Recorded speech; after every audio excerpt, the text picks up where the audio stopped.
손 잡는 것도 지금 손가락 걸치고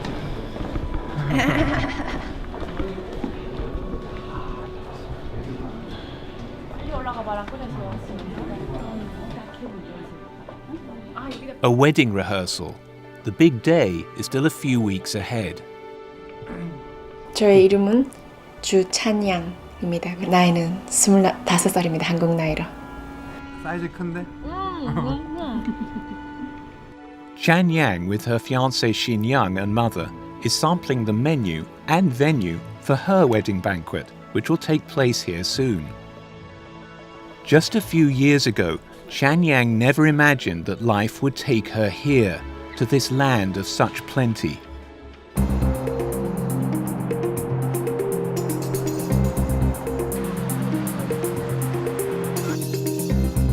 She and her family now live in Seoul, South Korea's dynamic capital city.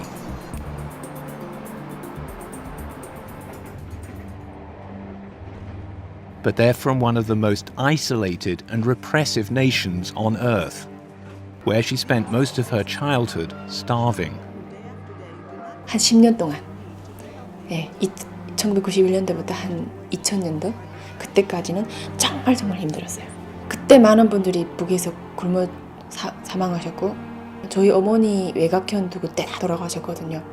Chan Yang grew up in North Korea, also known as the Democratic People's Republic of Korea, or DPRK, which in the 1990s suffered an immense famine due to the political policies of the country's leaders. According to United Nations estimates, up to 2 million people died of starvation. North Koreans risked their lives to shoot this present-day footage inside the country. 북한이 본래 공산주의, 그 사회주의 계획 경제 아래에 그 배급 체제, 공급제로 이루어지는 그런 제도였는데 배급 체제가 잘 이루어지지 않았어요. 그래서 항상 어머니하고 아버지가 저희 배를 채워주시기 위해서 그 조금 작게 있는 나달에 쌀 이렇게 시라지라고 해가지고 야채 있잖아요. 정말 많이 섞어가지고 쌀밥은 생산도 못했고 옥수수가 주식이었는데 그것조차도 이렇게 넉넉지는 않았어요. 그 당시에는. The Kim family, who've ruled North Korea since the 1940s, have used the state to build the country's military might, including allegedly nuclear weapons, instead of feeding their people. The government both then and now runs the country with an iron fist. Any dissent penalized with torture, incarceration, or death. North Korean people basically understand that if they express the wrong kind of thoughts, the whole family can be punished. This could mean that they're sent to, an inhospitable part of the rural countryside, or it could mean that they're actually just sent completely to a political prison camp, completely shut off from even other ordinary North Koreans. Torture is tragically just a part of a criminal investigation in North Korea. And executions also, the North Korean government uses public executions still to this day in order to send a message and to spread fear. And because all media and internet are state-controlled, ordinary people have no access to the web or foreign press and are led to believe that this is the normal way to live. But against this backdrop of terror and control, Chan Yang's family secretly listened to radio broadcasts from the outside world. 외부 정보를 접하다 보니까 우리가 속고 살았다고 느끼게 됐어요. 그때 아버지가 우리 자식들은 이런 데서 살게 할 수 없다. Somehow, he had to get the family out to have a chance of a decent life in South Korea. 아빠가 1차로 먼저 가지고 나머지 가족들이 이렇게 먼저 가게 되고 제가 남았을 때는 18살 그때였어요. 저는 개인적으로 그렇게 생각했어요. 나 인질처럼 남으면 가족들이 안전하게 탈북할 수 있겠지라는 그런 생각이 있었거든요.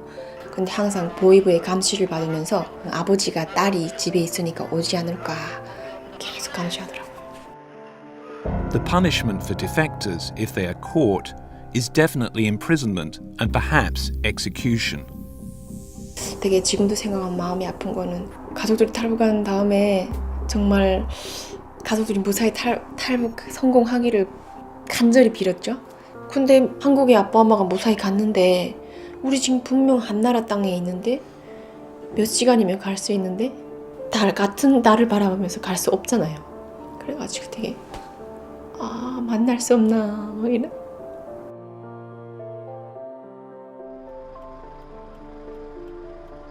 Xianyang was now on one side of the most heavily militarized border in the world, and her family on the other.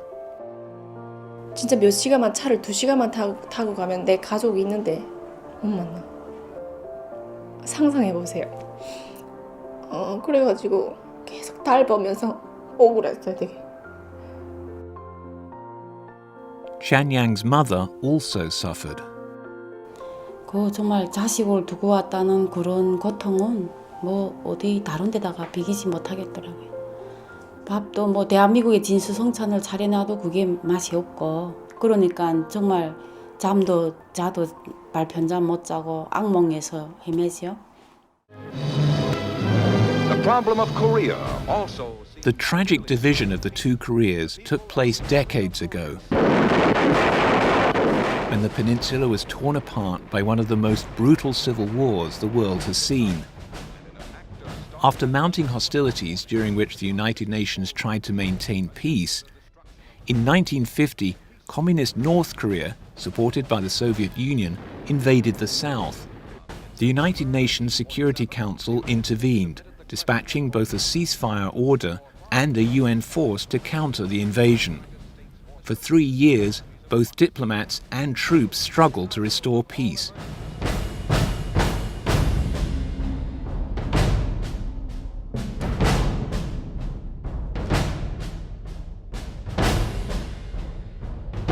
Eventually, a 2-mile-wide buffer zone was established between the two sides. But, despite the ceasefire, the two countries are technically still at war with each other.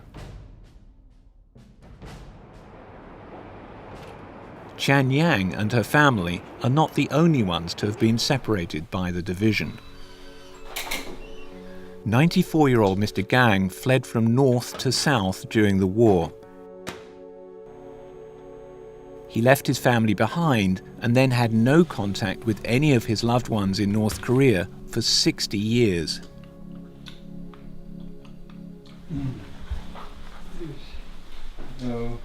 Today, he tells his story to Marzuki Darasman, an independent expert. Mr. Darasman is tasked by the United Nations Human Rights Council to investigate violations of people's rights by the North Korean regime, such as the separation of families from their loved ones.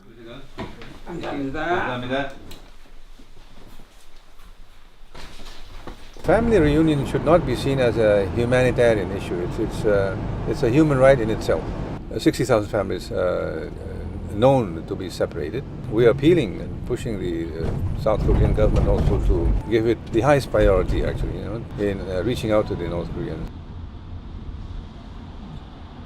전 세계에서 가족이면서 서로 연락도 못하고 만나지도 못하고 하는 그런 지역은 아마 한반도가 유일하다라고 생각이 됩니다.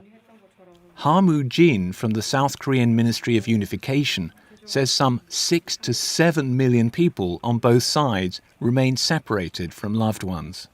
남북이 이산가족 문제를 본격적으로 논의하기 시작한 것은 1970년대부터입니다. And thanks to these efforts, there has been some progress. Mr. Gang was chosen to take part in a reunion of divided families, one of just 20 such meetings since 2000. Family members from the south, most of them now in their 80s, travel to the north to meet their long-lost loved ones. Mr. Gang, who'd applied to meet his sister, found instead that he had a son he didn't even know existed, who'd been born to his former wife. 그러니까 얼굴에 그 향수라든가 어디 그 모습이 다 비슷하더라고. 그래 그 결국 알아본 그 내용적으로 가서는 자식이 확실하다는 걸 알게 되는 거죠.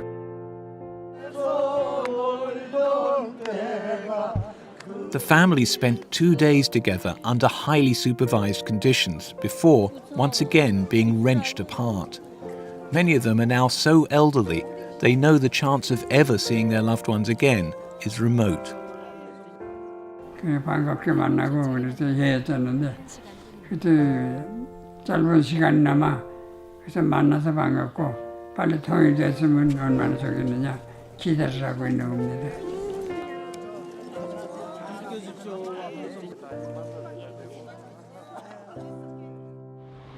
Mr. Darasman also seeks an end to the division of the countries and the suffering of the people.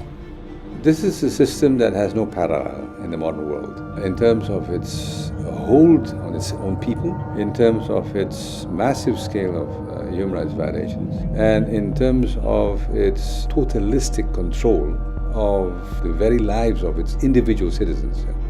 Barred from entering North Korea, Mr. Darasman visits neighbouring countries. On this visit, he's in South Korea to gather information on the situation and to bring an end to the ongoing injustice. He meets people like Mr. Gang, as well as high-level officials. Today, he's at the Ministry of Unification, which has responsibility for reuniting the two Koreas. Good morning. Thank you. Then with a non-governmental organisation. And with the help of such organisations as Liberty in North Korea, which helps defectors escape and settle in the South, he meets with North Koreans who tell first-hand stories of life on the other side. Tonight, in a meeting held at the UN Human Rights Office in Seoul, he meets young people. Among them is Chan Yang. Chan Yang explains how, after 3 years of separation from her family, she finally escaped. 두만강을 넘을 때 저는 그 헤엄을 쳐서 넘었어요. 그 국경 지역에서 그 북한 쪽 국경 경비대 군인이 저를 도와줬거든요. 왜냐하면 아빠가 벌써 다 이렇게 돈을 쓰셨으니까 두만강을 일단 그렇게 넘어서 중국에 가게 됐죠.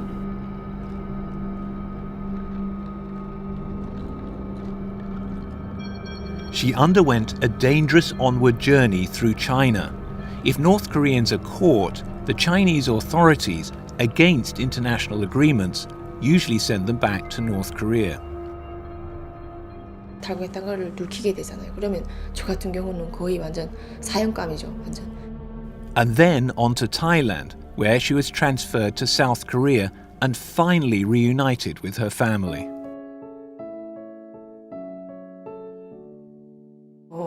제가 처음 가족이랑 잔 다음날 아침에 눈을 못 뜨겠더라고요. 그러니까 엄마가 막 부엌에서 요리를 하고 아버지 목소리도 들리고 동생들 목소리도 들리는데 눈을 못 뜨겠더라고요. 이게 막 꿈 같아서 눈을 딱 뜨면 무엇인가 막 깰 것 같은 그런 거. 질문이 시골 생활하면서 3 years have now passed, and Chan Yang's life has taken a new direction. Are you nervous? Little bit. Exciting. Okay. 라디오를 저희가 뭐 근 10년을 들으면서 아빠가 Through my story, people can understand North Koreans' life. Even I'm on the TV show, even on the in front of camera, but I'm not actress, you know. I'm just normal people from North Korea. 오늘도 귀한 손님 두 분 함께 나와 계십니다. 주찬양 자매님. 극동방송을 저희가 들으면 이해가 잘 안 되는데 아버지는 그나마 들으시더라고요. 계단 나무 위에 놓고. 저는 북쪽에 있을 때 몰래 진짜 목숨을 걸고 그 자유의 목소리를 들었던 경험이 있잖아요. 그러니까 또 다른 저 같은 사람들이 고향에 있을 것이다 라는 그런 믿음으로 저도 이거를 하는 거죠. Juyang, actually, it's her first time to the United States, and so please give it up for Juyang.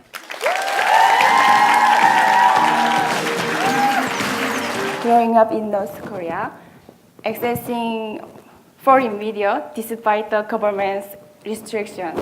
Juyang is a great example of the value and the role that North Korean refugees can play, because she's helping South Korean and even international audiences understand a lot more than we used to about North Korea. So I'm so happy now. Yeah, like dreaming. Thank you. Mr. Darasman's role also includes sharing information about what's going on inside this closed state to foster the urgent need for change. As one of dozens of special rapporteurs, he and the other independent experts are mandated to investigate whether countries are upholding international human rights. And Mr. Darasman's priority now is to help bring those responsible for the violations to justice. Begin to imagine the psychological suffering of these families. For the moment, we do have to recognize that the Democratic People's Republic of Korea continues to pose a challenge to the international community in terms of its continuing practice of totalitarian repression of its people. We do have satellite imageries that clearly corroborates the existence of these camps. Between 180 to 200,000 inmates are being incarcerated. Crimes against humanity took place and continue to take place in that country.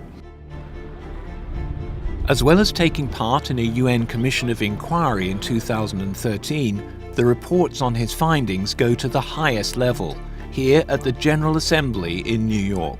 Acts of torture and horrific ill treatment of individuals. Mr. President, as a delegation of the country concerned, we would like once again to categorically reject the Special Rapporteur and his report on the human rights situation in the DPRK. This Special Rapporteur and his report constitute extreme manifestation of politicization, selectivity, and double standards, and have no relevance whatsoever with genuine human rights. We did serve notice to the Supreme Leader that for crimes against humanity, these have to be stopped. Now that was in 2014. Nothing much has happened. We are now in an accountability stage. The Commission of Inquiry did recommend that the Democratic People's Republic of Korea be referred to the ICC. The ICC, or International Criminal Court, prosecutes genocide, war crimes, and crimes against humanity. And this would, of course, mean that, as is the procedure, that the ICC take up prosecutions of those at the highest level of responsibility. Meanwhile, as high-level negotiations continue, Chanyang faces some challenges in her new life. 타임머신 타고 어디 저기 오래전 세계에서 갑자기 미래 세계로 온 느낌? 처음에는 엄청 힘들었던 것 같아요. 한국에 오니까 그냥 내가 하고 싶은 거 내가 다 이렇게 골라 놓으면 돼요. 약간 북에는 도둑하는 것도 되게 많고 막 그런데 처음 왔을 때는 대형마트 같은 데 가서도 이렇게 막 뭐를 이렇게 밀면서 거기다 이렇게 담아놓고 이렇게 해야 되는데 그런 걸 처음에 모르니까 사람들이 다 구경하고 저희를 지하철 카드 하고 이런 거는 그래도 계속 동생들인데서 배웠어요. 지금은 다 하세요. 저도 가방으로 봤죠. 저번에 봤죠. 가방으로 찍찍 이렇게 되잖아요. 현재 남북관계 상황에서 가장 중요한 것은 지난 단절된 그 관계에서 신뢰를 하루빨리 회복해 나가면서 신뢰관계를 축적하면서 협력의 길로 나아가는 게 가장 큰 과제입니다. 세계 평화와 동북아의 평화 안정을 위해서도 한반도의 통일이 꼭 필요하다고 생각이 됩니다.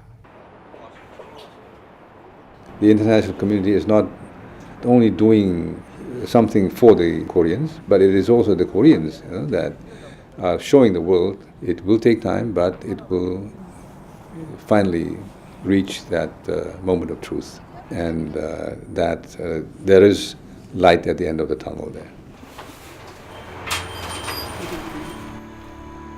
And preparations for Chanyang's wedding are now well underway.